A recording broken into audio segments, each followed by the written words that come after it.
Okay, 10 on the bottom.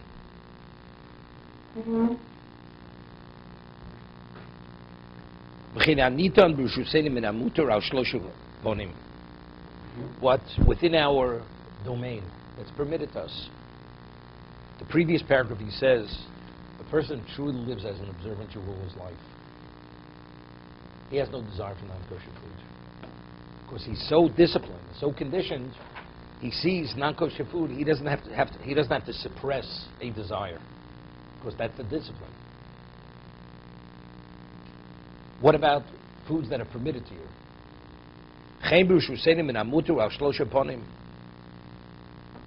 Items or areas that are permitted to us are divided into three categories.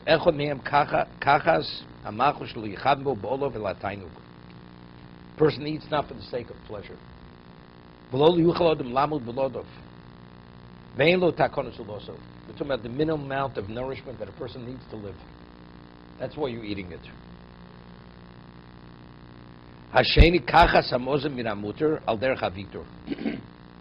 It's the food that you need, but you take a more generous portion. A larger portion than you need. So what is he? Because he enjoys it, he wants a little more. He wants to feel sated.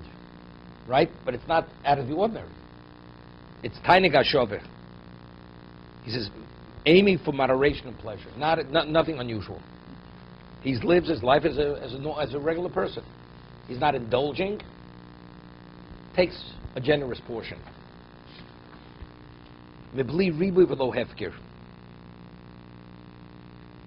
It's not,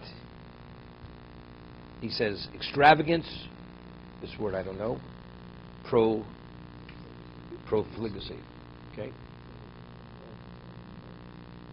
Means like without any overindulgence, hefker. It's like you say, a person lives without a cheshbon. Uncalculated, you know. Kashlomis hatzorach min alechem hatov v'tavshilin mesukon b'mlachton.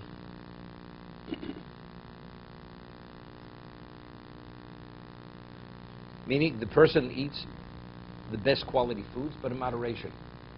I buy bread, it's only the best quality bread. The wine, the best. But the amount of wine I drink is not out of the ordinary.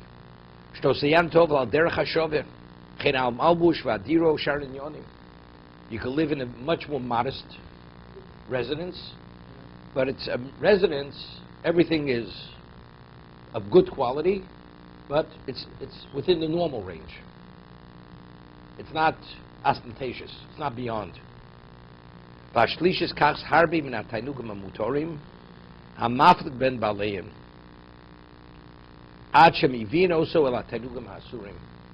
Where a person increases his level of pleasure within what's permitted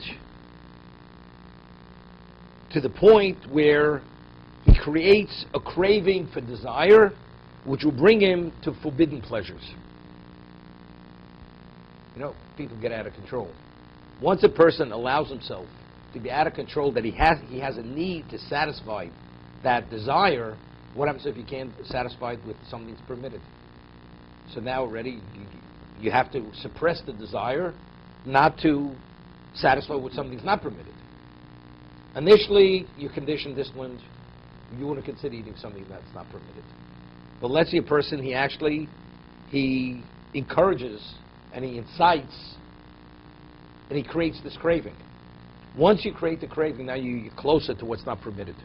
Because you have to satisfy the craving, the desire. Because since he's preoccupied with his need to satisfy his desire, this distracts him from understanding what he's not permitted to do. Moshe Omar, pen yishtev yishkach mechukok. You drink, you become slightly intoxicated. You forget which is the creed. You forget your obligation.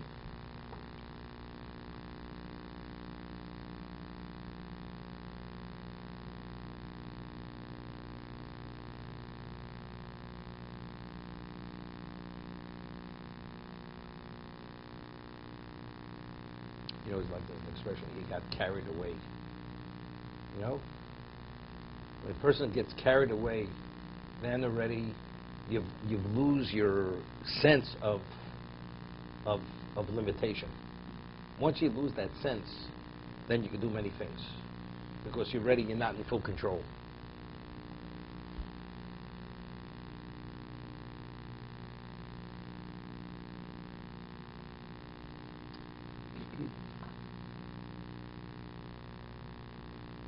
If a person doesn't even have a desire for what's permitted to him, is he going to desire something that's not permitted to him?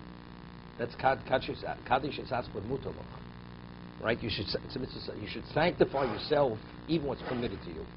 You should wean yourself even from what's permitted, because by weaning yourself from what's even permitted, what are you creating? You have no interest in anything that's not permitted, because even what's permitted, you're only doing it because it's a necessity. That's what it is. See, there are many ways to learn it.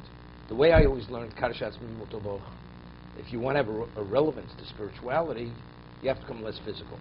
So by becoming less physical, you wean yourself from material. So you live at a minimal level. Even what's permitted, you don't partake of. But the way he's explaining, no, this is all offense. Because if you allow yourself even to enjoy, and you give in to your desires for what's permitted, and you allow that craving to exist, what happens now if you can't satisfy what's permitted? And if you can, let's say something not permitted presents itself. The craving will be satisfied in what's not permitted, and you have the craving. And once you have the problem, you have to satisfy the problem. So where does the fence stop then? The fence you don't, so you do nothing. The ultimate is to live at a minimal level. That's why tzaddik ochel sov nafsho. A real tzaddik eats to satisfy his soul. That's it. To live.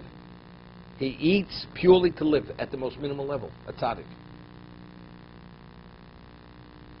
So if that's the case, he has no interest in food for food. He's not eating food for food. He's eating food just to sustain himself. That's the ultimate level. Then he says, even if a person eats with that intent, but he likes to have a little bit more. Of course, he enjoys to feel satisfied. So there's a certain enjoyment, but it's within reason. It's not beyond reason. It's reasonable. The person is living like a reasonable person. But the person goes beyond. He indulges in everything. You know, he's out of control. Person takes 6 desserts, and he eats them all. He's out of control. Person out of control is that the degree of lack of control. This man could do anything. He could even eat something which is not kosher.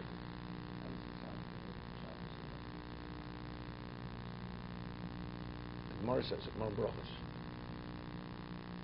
I think it was Rabbi. During the week, Rabbi would cut a certain slice of bread. Shabbos, he would cut a very large piece. And he would eat from that piece the whole meal. He looks like a glutton. A person cuts that size. Since during the week he didn't cut that size, it was clear that he was doing it for Kavod Shabbos. And he would eat it. He would eat that larger piece. But again, it's not enough to... He's not eating it because he's craving for it. He's eating it to honor the Shabbat or the Yom Tov. There's a mitzvah, samachta b'chag, right? But again, it's also within reason. Doesn't mean to say you have to eat till you're full, that when you push away your chair, you barely could stand up. We're not talking about that either. That you should eat the types of foods which you'll be able to rejoice. To be continued.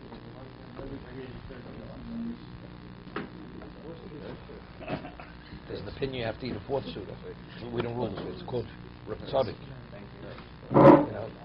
No, there's an opinion. You have to have not 3 meals, 4 meals. We don't rule this way.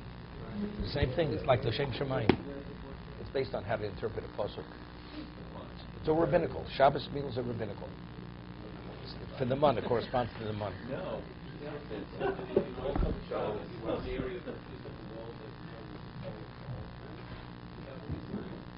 No, he's not. I'm not saying that. He's not saying that.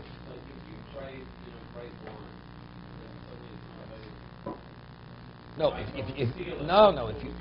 you person's not going to steal for that, but you may drink it. You'll purchase it. You will drink non-kosher wine. I'll give you an example. The Chovot HaLevavos speaks about this. A person has a need for money to succeed, and And you have to socialize with non-Jews, and they're going to serve non-kosher wine. There, you'll have desire to drink because you want to make the deal. The craving is money, not the food. But the food will be the means to get to the money. No, but let's say a person is just craving, he likes good wine. He only drinks the best wine. So what happens if you can't get the best wine in a kosher brand? You may end up drinking the non-kosher wine in non-kosher brand. That's it. So on the garden, the wife is that so that he spends less time eating and get all the many reasons. Yeah.